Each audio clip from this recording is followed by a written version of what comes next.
I'm the realest in the city, yeah, you probably heard of me. I be know you be on STADDY. I'm the realest, Marshay Robinson wasn't just some self-proclaimed stud. She crowned herself the baddest STADDY, a mashup of stud and daddy, because apparently toxic masculinity needed a lesbian remix. And while some folks might laugh that off as a gimmick, Robinson wasn't joking. She wasn't just rapping about being the baddest STADDY. She was auditioning for the role of Cincinnati's most bitter lover. Her social media was a messy scrapbook of failed relationships, dramatic Facebook posts that swung from cheated on victim to serial cheater confessions, and thinly veiled threats like, "Cheating on me knowing Cincinnati don't solve murder cases is crazy to me." And here's the kicker, Marshay wasn't some nobody. She was a rapper, a realtor, and supposedly had a circle of people who cared about her. But instead of feeding off that love, she brewed a steady diet of spite, especially against other women, the very group she claimed to love. You'd think someone who called herself a stud or STADDY would have done the soul work to avoid becoming the same bitter caricature she claimed to resist. But no, Robinson was a masculine woman running on fumes, fed up with what she called disrespectful women. And when the last one tested her patience, she swore the next woman wouldn't walk away so easily. Tragically, that next woman turned out to be 29-year-old Taralynn Bower, a woman who actually loved Marshay, only to discover Robinson didn't love her back, at least not in a way that kept her alive. Welcome to the American Crime Femicide channel. Please like, share, subscribe, and hit the notification bell for future uploads. I'm the realest, I'm the illest, I'm the STADDY. She gon' eat me up like a dinner plate. I'm talking about in the worst way, like a cheesecake on a sunny day. I'm talking about she in there, she in there, she in there, she. Taralynn was supposed to be in her winning season. She was bubbly, kindhearted, and the kind of woman her family described as a loving daughter, sister, and mother. She had her share of setbacks. Life had tested her more than once, but she was finally trying to get herself in a better place, not just for her, but for her 4 kids who depended on her. She was working towards stability, building back her confidence, and had the audacity to believe she deserved real love. So when she started dating Marshay at the beginning of 2025, she thought maybe, just maybe, she had found someone who was similar in style, communication, and goals. On the surface, Marshay looked like she could be a partner, not a liability. Her family thought the same thing. They wished Taralynn well, telling her they were happy for the relationship, happy that Marshay seemed like someone who wouldn't play about her. When Tar herself responded, "She don't play at all," she had no idea that was going to be the most tragic understatement of her life. Because what Bower thought was a relationship turned out to be a slow burn horror film. Taralynn, being soft-hearted, thought she was investing in something solid. At first, it looked like love, pictures, dates, laughter, and promises. But like most abusive dynamics, once the honeymoon phase ended, the cracks started showing. The disagreements between them weren't just little lovers' quarrels. They escalated into screaming matches, verbal abuse, and sometimes even turned physical. And yet, in that way so many women understand too well, it never seemed serious to outsiders. Neighbors, friends, and online spectators brushed it off. They'd break up, then get back together, repeating the cycle like a toxic merry-go-round. By August 2025, the couple was back together again, for better or worse. Taralynn seemed happy on the surface, and on August 17th, she even celebrated her birthday in style. She and Marshay went out to Jeff Ruby's steakhouse in Cincinnati, clinking glasses, smiling for photos, pretending that things were smooth. But birthdays are sometimes the last gasp of joy before chaos swallows everything. Less than 2 weeks later, their fragile peace disintegrated.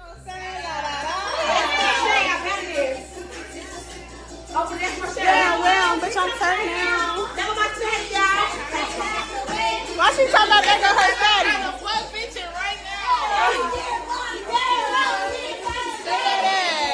So that little Molly is bow, yeah.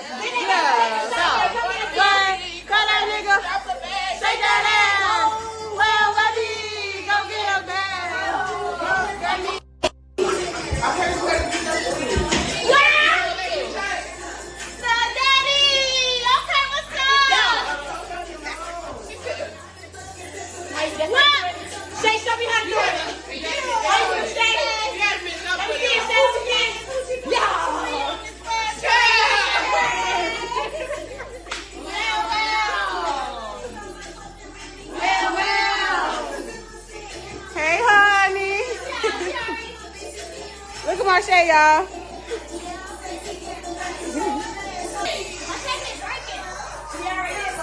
You drunk, Marshay? Cause you don't scare me. Okay. On August 30th around 9 p.m., they attended what was supposed to be a lighthearted moo party. Yes, a pajama-themed girls' night where their friends showed up in slumber wear, laughing, dancing, twerking, being carefree. It should have been a harmless night, but the second Marshay arrived, the energy in the room shifted.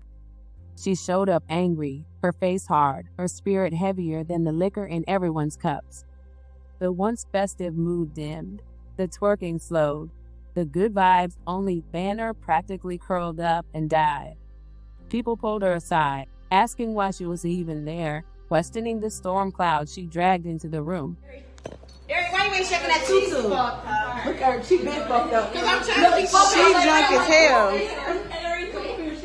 Hey y'all, I don't know who on here. Hey, what it do? Say hello. Who you talking to? They're not talking to me. I gotta talk to them. Fuck y'all. Let me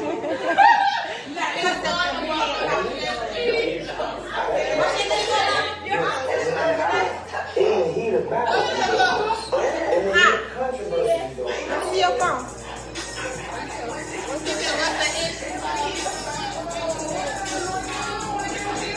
I know how to do that.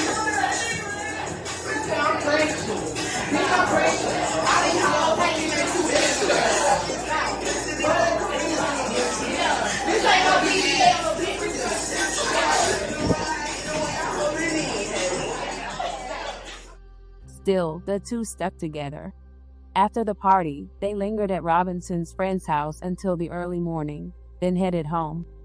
And that's where the worst of their demons came out. An argument erupted, one so intense that Taralynn finally did the thing her family had been begging her to do for months. She left. But here's the cruelty of abusers. They know how to reel you back in with a promise of calm. Marshay told her to come back, to settle their differences, to rest. Tara, wanting peace, wanting normalcy, wanted to believe her. So she returned. That decision cost her her life. According to authorities, as soon as Taralynn walked through the door, she was shot in the head by the very woman she had loved. No pause, no warning, no time for another argument. Just a bullet. Taralynn collapsed, dying at the scene, while the person who claimed to be her protector made sure she never saw another sunrise. 29-year-old Taralynn Bower was allegedly shot and killed by her ex-girlfriend. I spoke to her sister today, who tells me that she really wishes that her sister would have stayed away from this ex-girlfriend. Now the family says that they want justice for their loved one who was taken too soon. It just feel weird, like unreal, and it still kind of don't feel real. She just leave behind 4 kids. This is Taralynn Bowers, pictured with her 4 children who are now without their mother after Cincinnati police say Bowers was killed on Sunday in a shooting in Millvale. It happened at an apartment complex in the 2000 block of Millvale Court. The family held a balloon release at the complex on Monday. I just know people were saying that as soon as she walked in the house, then they heard shots instantly, like it was just a couple of seconds afterwards. Bowers had been in an argument with Marshay Luther, according to court records. Bowers' sister, Adrienne Wilson, tells me Luther is Bowers' ex-girlfriend. She says the two were arguing over a situation that happened out of town. Wilson says her sister left, but then Luther asked her to come back. She did, and that's when Wilson says her sister was shot, according to Cincinnati police, in the head. I can't see my sister no more, so it's want her to suffer. Bowers is described by her sister as a very happy, friendly person with an outgoing personality, someone with a bright future that was cut short. I just want people to know that my sister was just the nicest person ever. Like, despite what everybody else have to say about her, like, she always had a pure heart. She was nice. She would give anything to anybody. Taralynn's sister, Adrienne Wilson, was devastated, but she refused to be silent. She told the news, then she went online, pouring her rage into raw posts that stripped away any illusions about Marshay. Told my sister to leave this ugly-ass bitch alone. She was always too trigger-happy. This wasn't no accident. You don't accidentally shoot somebody in the head right as they're walking in. She wasn't finished. She added fuel to the fire by exposing possible motives. What led up to the argument is this girl and her girlfriend trying to hurt my nephews.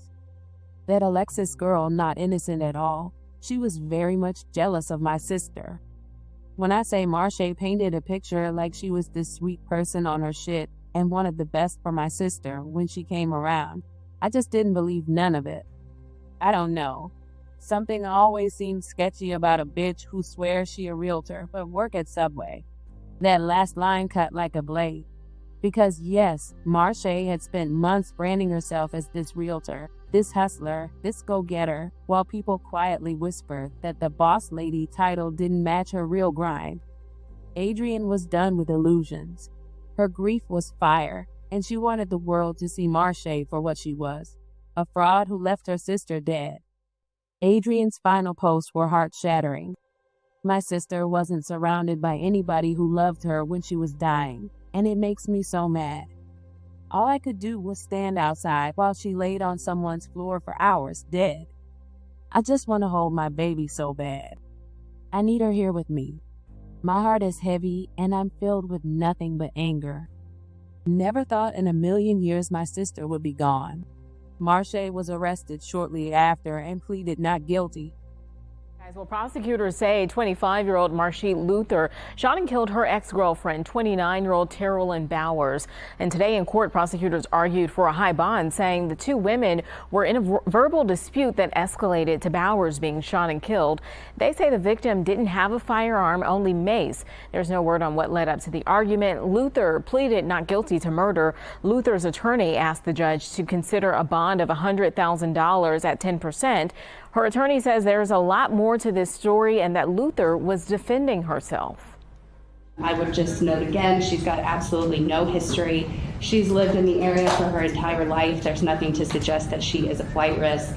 We would ask the court to consider a bond of $100,000 at 10%, and then obviously she can comply with any non-monetary conditions. She wasn't given a bond because even the justice system could smell the danger radiating off her. For once, the gears of justice seem to move quickly, but Taralynn's family still demands a full conviction. Because what is a quick arrest without accountability? They want peace, closure, and the assurance that Marshay's brand of STADDY love will never destroy another woman's life. The grief of Taralynn's family was immediate and raw. A day after the shooting, they held a balloon release to commemorate her life. Children stood there, clutching strings in their hands, releasing symbols of a mother they would never get back. Friends and relatives cried out prayers to the sky, calling her name, honoring her memory, trying to stitch together a wound that will never fully heal. My toughest friend, my worst enemy. I'm not okay with being part without the enemy. I threw the party up. Let that shit go. Let that shit go. Yeah, Molly.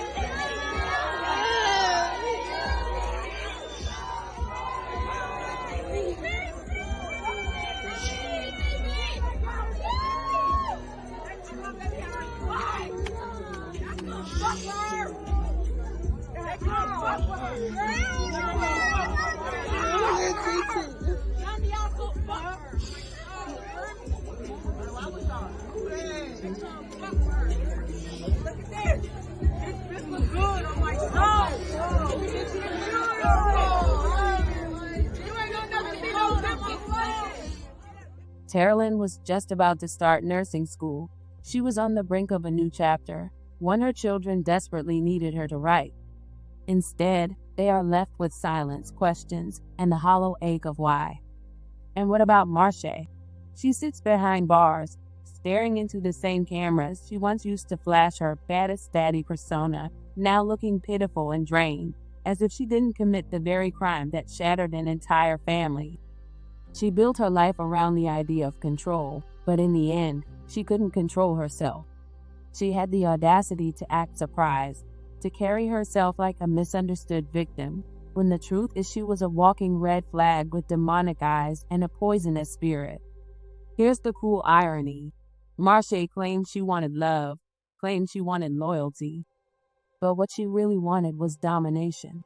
And in the end, She proved that her idea of love was violence, her idea of loyalty was fear, and her idea of family was destruction. Taralynn's life was the collateral damage of a woman more obsessed with power than partnership. May Taralynn Bower rest in peace, knowing she is loved, knowing her family will fight for justice, and knowing that her story is bigger than Marshay's ego.